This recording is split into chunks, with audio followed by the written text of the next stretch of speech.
Welcome back, Chappelle. Welcome back to it. Welcome back to your super short flip that we're going to use to wrap up the early Middle Ages, right? So the big things in class that we talked about today is the consolidation of barbarian tribes under kings and feudal leaders and stuff like that. Some of you are like, what's feudal mean? We're getting there, all right? Just give it a second. Now, the big thing about it, though, is we talked a lot about Clovis today. Clovis Merovingian, right? Because Merovingian is his last name. And he's the very first king that comes along and starts up this entire idea of like dynastic rulership in all these different areas, right? This idea that when he dies, his sons will then carry on. And as we also know, he's going to convert to Christianity. He was formerly a pagan, make sure you know that word, pagan, P-A-G-A-N, right? Pagan, and of course he's going to convert from his pagan religion to actually converting to Christianity to try and unify the people under his kingdom and things like that. We think he might have been a Roman military leader, but the big thing that we have that we do know about him is that he's the origin of the name Louis, right? Like so, of course, because we got the C, L-O-V-I-S, drop the C, turn this to a U, and then we got Louis of France, right? And he's going to found that Frankish kingdom right there, right? So the big thing about it is going into it is we're seeing the growth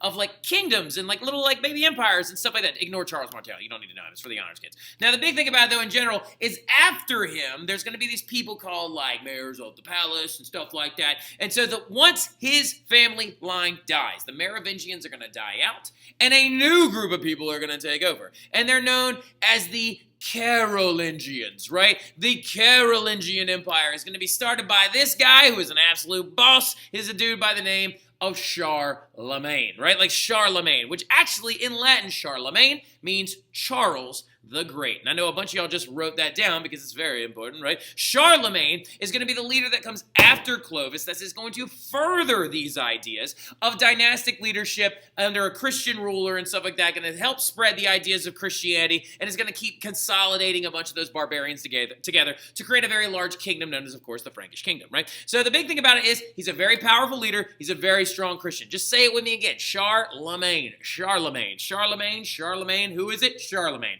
Now, the big thing about it, though, is he creates that Carolingian Empire by expanding off the success of the Merovingians under Clovis that came before him, right? And so Charlemagne, going forward, is going to rule from about 742 to 814. And some of you are probably thinking to yourself, like, well, Clovis died in like 511, so this seems like a pretty big gap, right? But that's okay. It's the Middle Ages, right? This is all about consolidation, right? This is all about getting that reset button figured out. This is all about people trying to figure out how they're going to try and recreate the Rome that is now fallen, right? So the big thing, though, is, like I said, a.k.a. Charles the Great. Charlemagne is going to be crowned also a very important role by Pope Leo III as the very first person known as a Holy Roman Emperor. And a lot of this is due to a war because he saved them and stuff. There are these pesky little people running around Europe at this point known as Vikings and also other different barbarian tribes and stuff like that. Charlemagne, again, remember kings, like Dublin said today in class, kings just happen to have, during this time period, just happen to have a bigger army than everybody else, right? Charlemagne had one of those large armies. And he is going to save one of the earliest popes, Pope Leo III, and he's going to prevent the area of Rome that is now the city of Rome, where the Vatican and, of course, the papacy was located, from being taken over. So the Pope crowns him the Holy Roman Emperor, right? Which is a very, very important symbol going forward, and we're beginning to see kind of a little bit of a division between the church and kings, right? And the church feels that they are bestowing power upon them, whereas kings feel like they're actually the only reason that you're in power, right? So the big thing, though, also going forward, is that he is known as the father of Europe, because he's going to unite a bunch of barbarian tribes together in Western Europe, and he's going to bring about some stability. Now, another big reason why Charlemagne is known as Charlemagne and not just Charles I is because he started this thing known as the Carolingian Renaissance. Do me a favor, underline that, highlight it, star it. It's crazy, crazy important. So, for example, the Carolingian Renaissance, or what a Renaissance is, it's a period of rebirth and usually relates to a dramatic growth in intelligence, right? So the big thing that's going to happen is Charlemagne is going to encourage the learning and education of reading and writing. One of the things that defines the Middle Ages, and especially the early Middle Ages, is the lack of people that knew how to read and write. Before Charlemagne, only 2% of Europeans could read and write, right?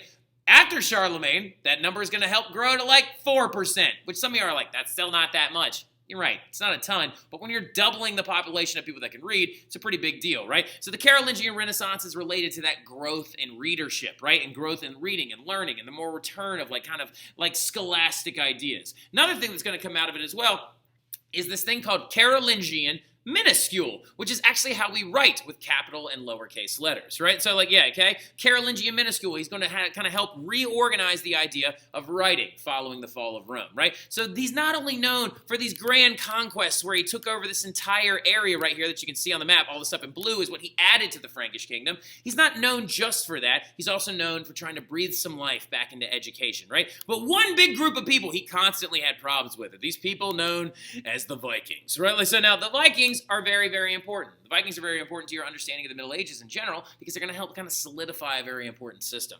The Vikings, who are they? Why is Charlemagne having such a dispute with them? And why did even the leaders that came after Charlemagne have such a dispute with them? Well, the Vikings are a group of people from Scandinavia, right? Scandinavia is the Scandinavian countries, including Denmark, Norway, Sweden, Finland, and Iceland, right? So like, well, not so much Iceland, but Iceland's actually kind of way, way far over towards the British Isles, but you know what I'm saying. Like literally the Vikings are going to help settle Iceland a little bit later on. So the big thing about it is, though, is that this warrior culture from Scandinavia, known as the Vikings, is very well known for making longboats, having very large militaries, and also leading these things known as raids throughout all of Europe, right? So Vikings would come and raid different cities and areas of Europe. And one of their favorite things to raid was monasteries and churches, right? So Vikings wanted things from these people, but they did not want to live there. When a Viking raid happened, you would be sitting in your village, hanging out, minding your own business. And then Vikings would just show up on the coastline, get out of their boats, come to your village, take everything of value, also taking some of your women as well, and then bringing it back to Scandinavia, right? They're going to take it back home with them and stuff like that. So this is going to help lead to them establishing some settlements throughout Northern Europe. And the other big thing that you need to understand as well is that it's going to help establish a new system that's going to be very in place because everyone's going to live in fear of these Vikings. Hold on one second. Announcements. But yeah, so these raids are going to be super, super important. So these Vikings roll up on these longboats, take all your stuff. Sorry for the little quick click over, but you know, had prayer, had announcements, and stuff like that. Now, looking at it though, the Vikings will talk more about their culture in class, especially when we come back from exams, right? We'll talk a lot about how they affect us every day, how the days of our week are actually named after Viking gods and Viking practices and things like that. But the big thing about it though, going into it as well, is you need to understand this concept right here, that their raids are going to lead to the solidification of this system known as feudalism, right? Why is that going to happen? Because Europeans are going to be living in fear of these Viking raids, right? Vikings are a type of barbarian as well, according to Romans, and they're going to begin to live in fear and paranoia that at any moment a Viking might show up on that shoreline right there and come and try to take your stuff and take your things and take your women and like literally abscond back to Scandinavia and leave you desperate, hollow, in a like field ablaze, right? And this right here you can see is a map of Viking raids, right? Like you can see as it is originating out of Scandinavia, and they would attack all kinds of places. They actually one time would literally attacked Constantinople at one point as well. So the Vikings were very prominent in society, very intense figures, and it led to the establishment of this system.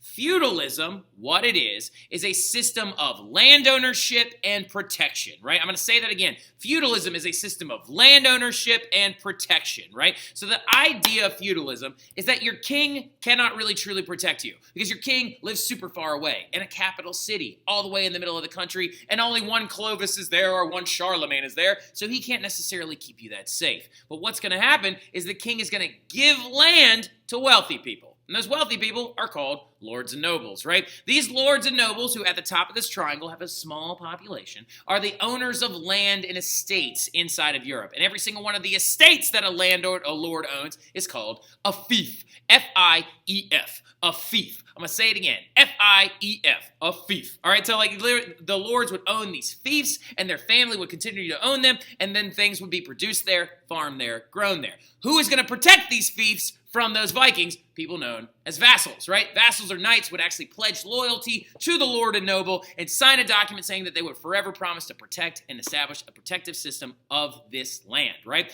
And then underneath them were the workers, right?